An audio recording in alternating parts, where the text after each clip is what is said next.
Hello, everybody. Welcome back. We are busting open the Commander 17 decks. We have the Draconic Domination here. Got the giant Dragon on the front. So let's see what they give us. Tribal dragons, 5 color, as well as dragon should be, because the obviously the Dragon had to be 5 colors because the Scion was 5 color and kind of ties in a little bit. So we'll get to that guy in a minute.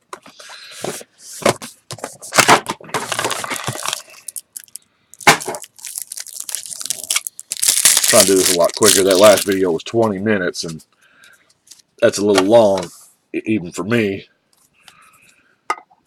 Okay, so we got Glare. Come on, get the hell off of there, Glare. We have the Dragon. He's a whopping 9 mana, 10/10. Eminence is dragons cost 1 less. He flies. When one or more dragons you control attack, draw that many cards, then you put a permanent from your hand on the battlefield. So if you attack with 1, you draw 1 card. If you attack with 5, you draw 5. But you still only get to drop 1 for free. And he doesn't have to be the one attacking, so that's cool. So a lot of mana. This is definitely a 5-color tribal dragon. I think what I'll probably do is use all the Eminence commanders as just straight tribal. Some of the other legendaries do call for tribal as well. Oh, coming to get you, I guess. Whatever. Vengeful Kami. So, what was this? Straight out of Kamigawa? That's what it looks like. Yay! Here's our return to Kamigawa everybody's asking for. Done. Move on. It 6 mana, 1 in Wooburg. Flying trample 6/6. Whenever coming to get you deals combat damage to a player. If that player attacks you during his or her last turn, exile non-land permanent that player controls. So you play this, and this looks like a really big ghostly prison. It discourages people from attacking you, but there's so many decks that just win without attacking. Like, they'll just mill you out or poison you out or whatever. Oh, Rama. Oh my God, look at this foil.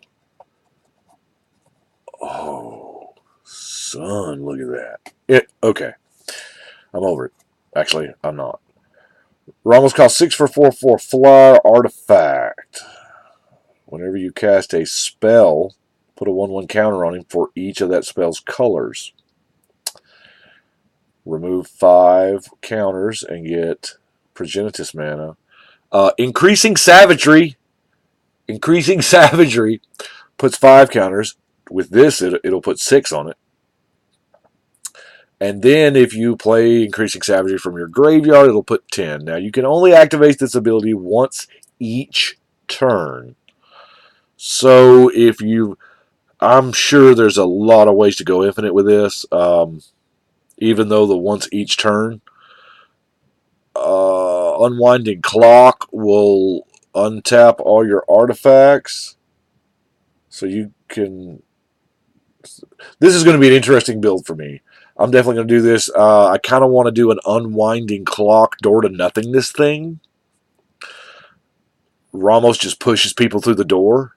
Just like, blah, push them through the door. Anyway, we'll go through our tokens here. I like gold. Dragon. Look at the cat dragon. Look at the cat dragon. I wonder if Utvar Hellkite's in this. It should be. There's the blue curse, the world and the red one. See, that looks more white. Did they get the art for the white and the red one mixed up? I'm pretty sure they did. Thank God this deck didn't have all 5 of them, because that would have been like, I don't know. It's in a curse deck maybe.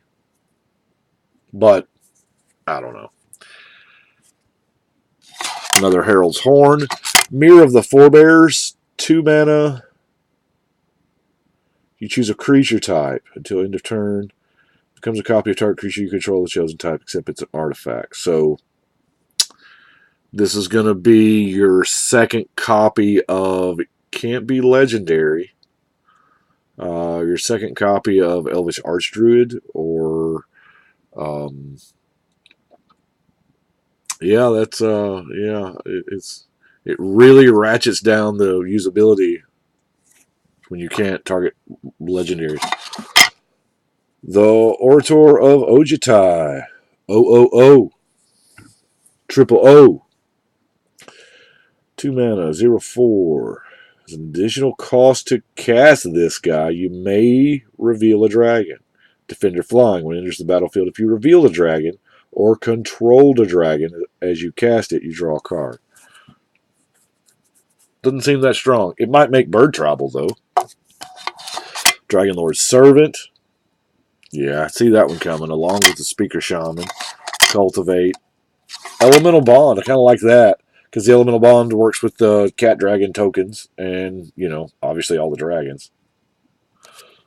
Farseek, Kodama's Reach is going to help you out, searching up your lands.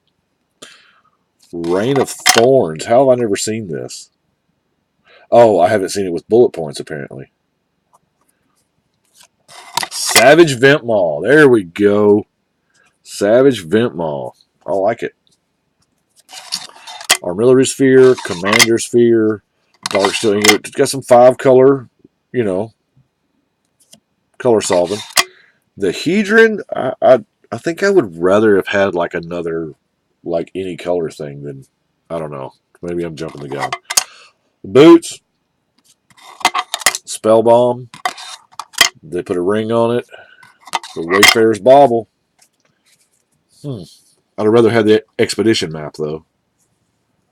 I realize we would have all rather had the Expedition map, but, especially I'm assuming this is going to have some... Hey, there's our Comet Mountain. I gotta see if I can fix this without... There. That looks like we got rid of the glare. And some more mountains. Fortunate Son, or a Fortunate Few, rather. Choose a 5-mana sorcery. Wow. Choose a non-land permanent you don't control, and each other player choose... Oh, so everybody choose something they don't control, and you destroy everything else, so those are safe. Those are the Fortunate Few. Okay. Maybe in like one of my Chaos style decks where you just... It's kind of like that Ogre card where you point to the player on your left and destroy that, and everybody does it. So, I don't know. It might be fun. Good? Probably not, but fun. Yeah. Scale Lord Reckoner. A mono white dragon. Let's see if it measures up to Yosei. 4/4 flyer. Whenever a dragon you control becomes the target of a spell or ability opponent controls, destroy target non-land permanent. Huh. So if they target one of your dragons, you're just going to nuke something of theirs. I like it. Kindred Discovery. Choose a creature type, yeah. Enters the battlefield or attacks. 5 mana. That's on the cusp there, isn't it? Oop, I'm just knocking stuff. Boneyard Scourge. 4 mana, 4/3 flower. Whenever dragon you control dies while it's in your graveyard, you can pay Animate Dead mana. If you do, it brings it back to life. Territorial Hellkite. 6/5 flying haste for 4. What's the drawback, man? At the beginning of combat on your turn, choose an opponent at random that it didn't attack during your last combat. If you can't, it taps. So it just has to attack during your... Okay, fine. This seems strong. Now, granted, it's horrible for one-on-one, but it's EDH. We shouldn't be playing one-on-one anyway. Fractured Identity is a 5-mana sorcery. Exile target non-land permanent. Each other player, other than its controller, gets a token copy of it. When you absolutely got to put the hate on somebody, no, you can't have that. We're all going to have it.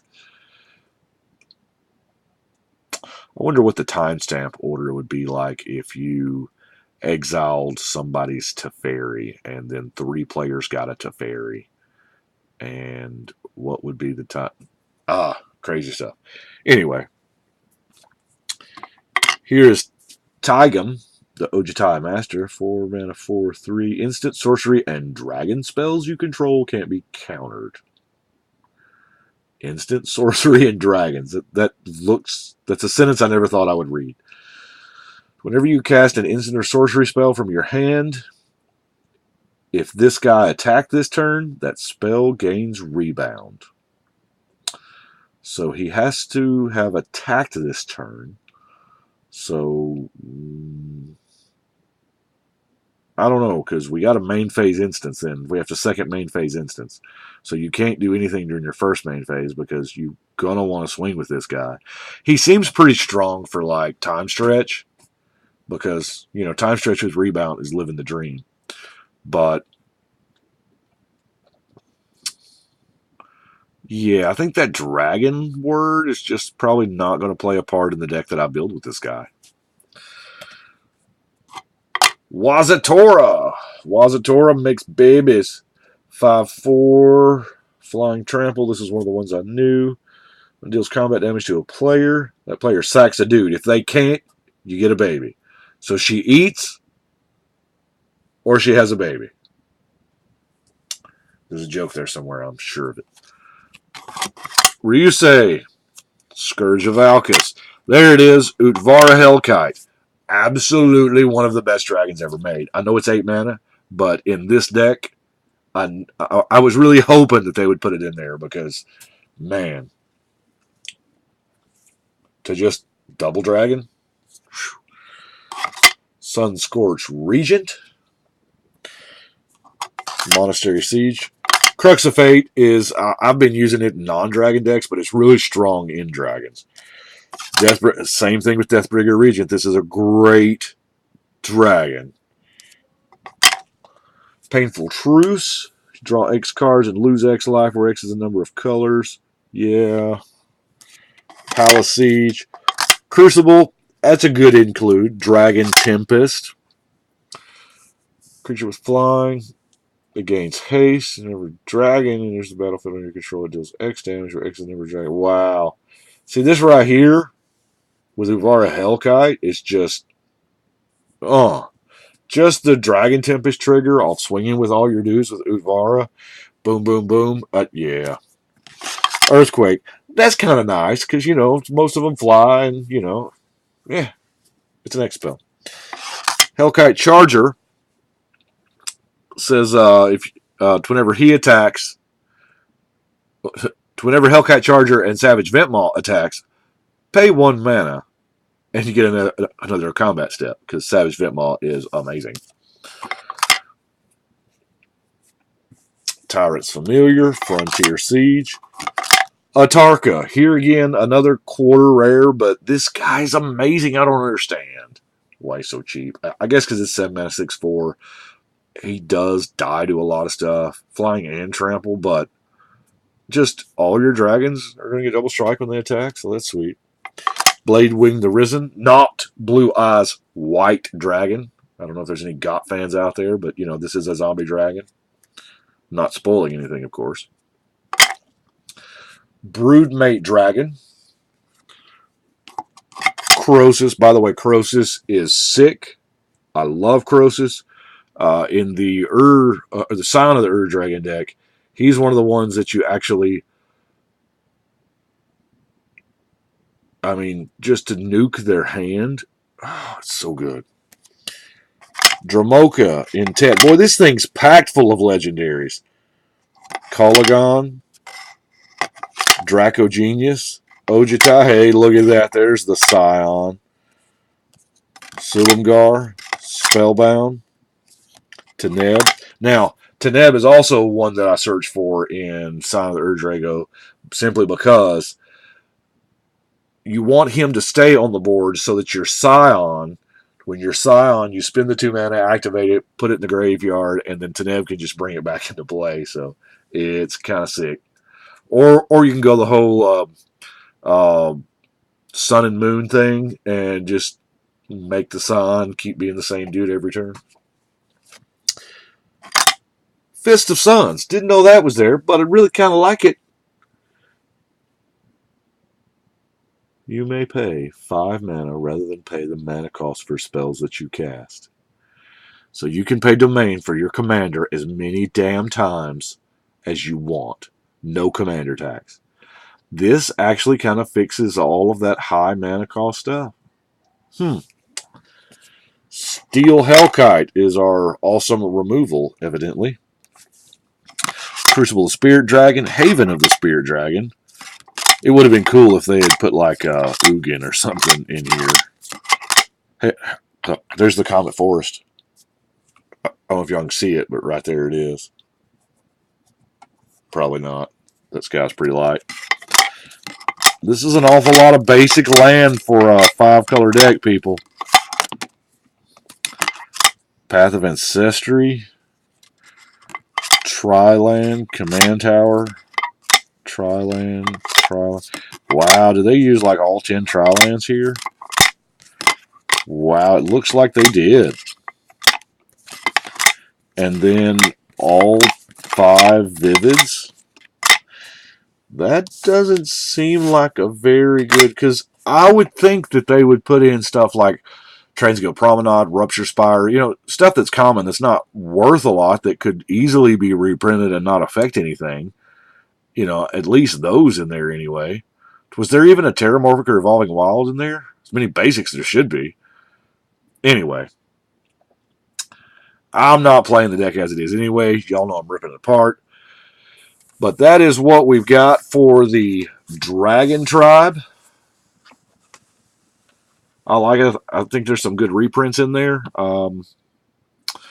But yeah, I don't think I would ever just take it out of the box and play it. Cats and vampires, I probably would. Those look pretty decent, but it looks like you're just setting yourself up to get hosed here. What does Rudy say? Taking the bus to Hose Town. Mana-wise, anyway. Anyway, I do appreciate you watching. Y'all let me know what you think. But right now, we're going to shuffle and cut.